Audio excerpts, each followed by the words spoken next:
तो यहाँ पे एक प्रश्न है कि आध्यात्मिक अनुभव कैसे बढ़ा सकते हैं और क्या ये बढ़ने चाहिए, है ना।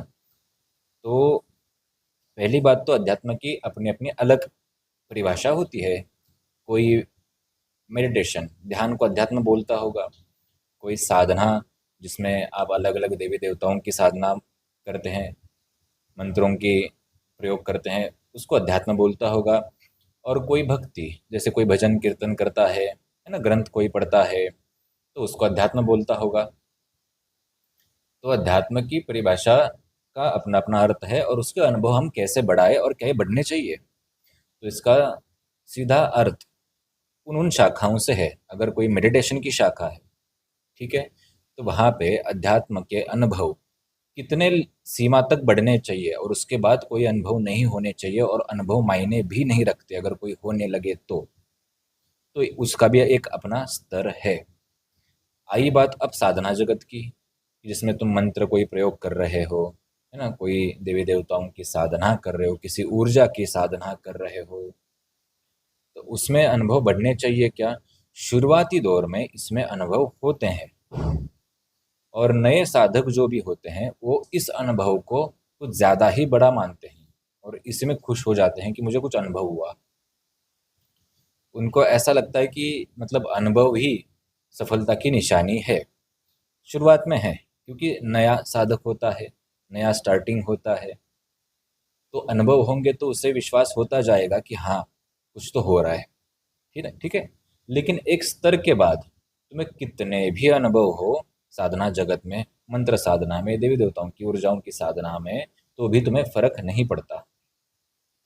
अब क्या ये होने चाहिए क्या, ये होते ही हैं शुरुआत में, ठीक है, बाद में भी होते रहेंगे।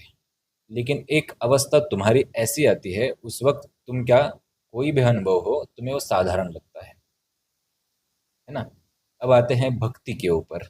जैसे कुछ लोग भजन कीर्तन करते हैं, नाम जाप करते हैं, तो उनको रोना आता है, भक्ति ज़्यादा बढ़ती है, हृदय भर जाता है, अलग अलग और भी अनुभव होते हैं। तो क्या भगवत प्राप्ति प्राप्ति के कोई संकेत हैं? नहीं। ये भी एक शुरुआती ही एक चरण है, ये भी शुरुआती ही एक दौर है। और अगर तुम उसी को परिपूर्ण मानो, उस अनुभव को कि मुझे भक्ति कर रहा हूँ, अनुभव हुआ, मतलब मेरी भक्ति भगवान तक पहुंच रही है, मेरी भक्ति बहुत प्योर है।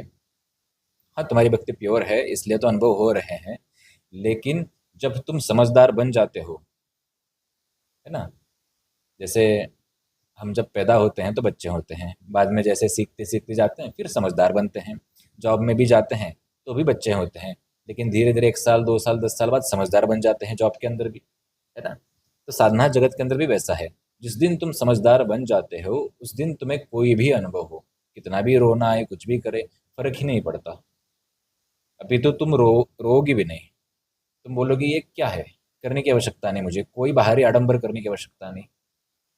ठीक है, तो ये भी बात ध्यान में रखना। और रही बात मेडिटेशन की, वापस हम बताते हैं।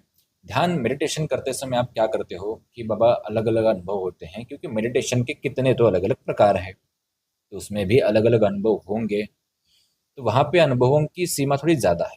वहाँ पे तुम रियलिटी में फील करोगे अपने अंदर। मेडिटेशन में रियलिटी में हम अपने अंदर वो सारे अनुभव फील करते जाते हैं। लेकिन तुम्हारी भी एक अवस्था ऐसी आती है कि तुम्हें कितने भी अनुभव हो तुम्हें कोई फर्क नहीं पड़ता। जो काम तुम्हें दिया गया है, जिस लेवल तक तुम्हें पहुंचने के लिए बताया गया है, तुम उस तक पहुंचने की ओर अग्रसर हो जाते हो। साधना में भी एक समय के बाद तुम्हें कितने भी अनुभव हो, तुम्हारे गुरुदेव ने जो तुम्हें बताया है उस स्तर पे तुम पहुंचने के लिए आगे अग्रसर हो जाते हो, ना कि उन्हीं अनुभवों तक रुकते हो। क्या ये सारे अनुभव होना जरूरी है? शुरुआत में होते ही है, कितना भी कुछ भी करो, समझे। और एक समय बाद वो होने का भी तुम्हें कोई फर्क नहीं पड़ता और ना होने के भी फर्क नहीं पड़ता। अगर कोई अनुभव तुम्हें होना बंद हुआ तो भी तुम्हें कोई फर्क नहीं पड़ता। तो साधना जगत में कोई व्यक्ति सिर्फ अनुभव लेके वहां पे रुक गया, तो उसको जो भी छोटी मोटी कोई सिद्धि मिली है, कोई चीज़ मिली है, उसी का वो प्रदर्शन करते करते मतलब लोगों को भी उसमें झोंक देता है, खुद भी झोंक जाता है।